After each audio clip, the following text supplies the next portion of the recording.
Russia کے ایک بہت بڑے دانشور تھے جن کا نام تھا غفوروف، آپ نے ان کا نام سنا ہوگا. اور جب یہ رشیا اکٹھا ہوتا تھا تو اس زمانے میں بھی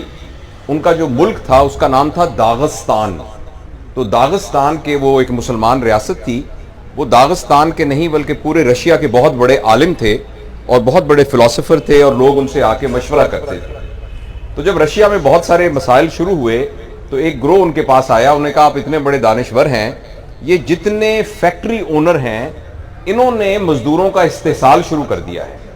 تو جس کی وجہ سے معاشرہ بڑا تباہ ہو رہا ہے، تو بتائیے کہ اس کا کیا حل ہے. تو انہوں نے کہا کہ کوئی نہیں، یہ جو سرمایہ دار ہوتے ہیں نا یہ ایسے کرتے ہی ہوتے ہیں، کوئی فرق نہیں پڑتا.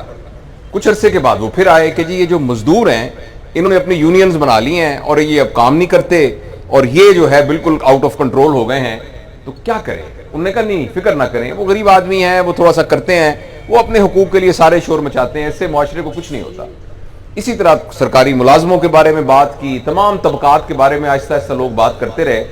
مگر وہ غفوروف یہ کہتے رہے کہ فکر نہ کریں، ہمارے معاشرے کو کچھ نہیں ہوتا. تو کچھ لوگوں نے تنگ آ کے ایک دن کہا کہ آخر آپ کب یہ کہیں گے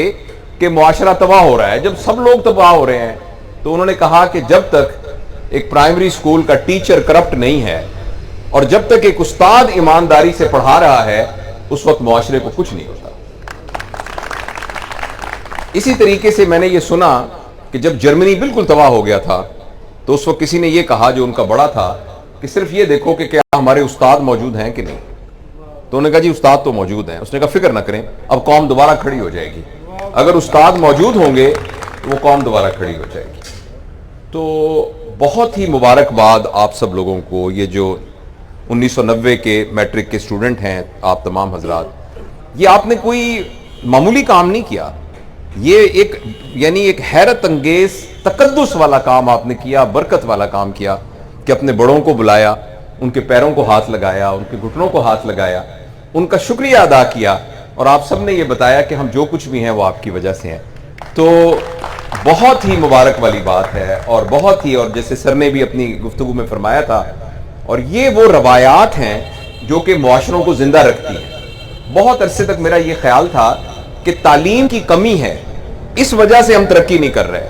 آبادی ہماری اس لیے کنٹرول نہیں ہو رہی کہ تعلیم کی کمی ہے، ہمارے ہاں اور تمام چیزیں نہیں، سائنس کی ترقی نہیں ہو رہی، ٹیکنالوجی کی ترقی نہیں ہو رہی، ہمارے ادارے ڈیولپ نہیں ہو رہے کہ ہم تعلیم یافتہ نہیں ہیں. مجھے بہت بعد میں یہ سب بات سمجھ میں آئی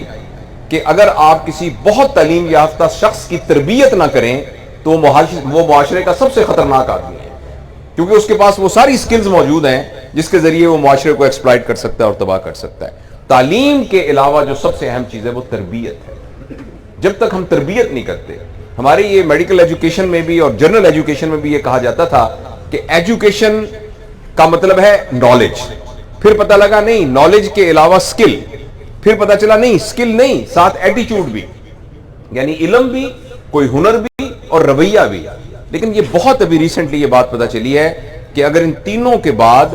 روایات، تہذیب یا ویلیو سسٹم ڈیولپ نہ ہو تو ایجوکیشن کا کوئی فائدہ نہیں ہے.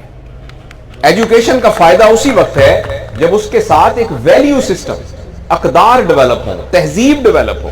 ایک معاشرہ ڈیولپ ہو جس معاشرے کا یہ کو پتہ ہو کیا صحیح ہے کیا غلط ہے، کون سی چیز انسان کو بڑا بناتی ہے، کون سی چیز انسان کو بہتر بناتی ہے. جس معاشرے کے اندر وہ تمام چیزیں جو پیسے سے خریدی جا سکتی ہیں وہ لوگوں کو بڑا بناتی ہیں، وہ معاشرہ کبھی ترقی نہیں کرتا. وہ معاشرہ جس میں وہ چیزیں لوگوں کو بڑا بناتی ہیں جو پیسے سے نہیں خریدی جا سکتی، وہ معاشرہ ترقی کرتا ہے. لہٰذا میں کون سی گھڑی کس برانڈ کی پہنتا ہوں، میری گاڑی کتنی بڑی ہے، میں کون سے برانڈڈ سوٹ پہنتا ہوں، میرا گھر کتنا بڑا ہے، میرے مربع کتنے ہیں، میری زمینیں کتنی ہیں، مری میں میرے کتنے گھر ہیں، یہ تمام چیزیں ہماری ضروریات ہو سکتی ہیں اور ان کو حاصل کرنے میں کوئی حرج نہیں ہے اگر آپ یعنی لا آف لینڈ کے ساتھ کوئی لڑائی نہ کریں اور اپنی اخلاقیات اور ایمانداری اور حلال حرام کا خیال رکھیں تو اللہ آپ کو، آپ پورشے گاڑی ہونی چاہیے آپ کا نیو یارک کے اندر سب سے بڑا پلازا ہونا چاہیے، اس میں کوئی حرج نہیں ہے. لیکن اگر ہم نے اس بنیاد پر اپنے آپ کو بڑا اور اس بنیاد پر ہی لوگوں کو چھوٹا کہنا شروع کر دیا تو اس کا مطلب یہ ہوگا کہ یہ معاشرہ انحطاط پذیر ہے، یہ معاشرہ ترقی یافتہ معاشرہ نہیں ہے، اس معاشرے میں ویلیو سسٹم نہیں ہے، اس معاملے کی اس میں کوئی تہذیب نہیں ہے، اس میں کوئی اقدار نہیں ہے. انفارچونیٹلی ہمارے معاشرے میں یہ ہوا ہے اور جب بھی آپ کسی کے بڑا ہونے کا معیار پیسے کو بنا دیں گے تو ہر شخص بڑا ہونا چاہتا ہے، تو ہر شخص پیسہ حاصل کرنے کی کوشش کرے گا، اس میں وہ یہ بات بھول جائے گا کہ یہ پیسہ حلال سے حاصل ہو رہا ہے یا حرام سے حاصل ہو رہا ہے۔ اسی کا نام، اسی سے کرپشن نے جنم لیا، اسی سے دھوکے نے جنم لیا، اسی سے اور دغابازی نے جنم لیا، اور ہم جعلی طور پر اپنے آپ کو بڑا ان معیارات پر سمجھنے لگ گئے جو کہ اصل میں بڑا ہونے کے معیار نہیں ہے۔ کبھی آپ نے دیکھا ہے کہ کسی مرے ہوئے شخص کے بارے میں یہ کہے کوئی کہ جاوید اقبال 6 مربوں والا،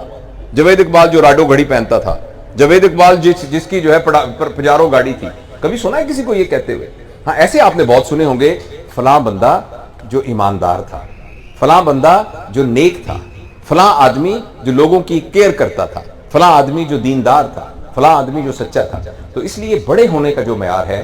وہ تو وہی چیزیں ہیں جن کو پیسے سے خریدا نہیں جا سکتا۔ بڑے ہونے کا معیار تو وہی چیزیں ہیں جو ہم سے کوئی چھین نہیں سکتا۔ جو چیز ہم سے گم ہو سکتی ہے، جو چیز ہم سے چھینی جا سکتی ہے، اور جو چیز پیسے سے خریدی جا سکتی ہے، وہ چیزیں تو صرف دنیاوی ضروریات اور آسائش باہم پہنچانے کا ایک ذریعہ ہے، لیکن بڑا ہونے کا کوئی ذریعہ نہیں۔ اور یہ ساری باتیں ہمیں انہی اساتذہ کی وجہ سے پتہ چلتی ہیں۔ یہی اساتذہ کی تعلیم کی بنیاد پر ہی معاشرے میں ویلیو سسٹم ڈیولپ ہوتا ہے۔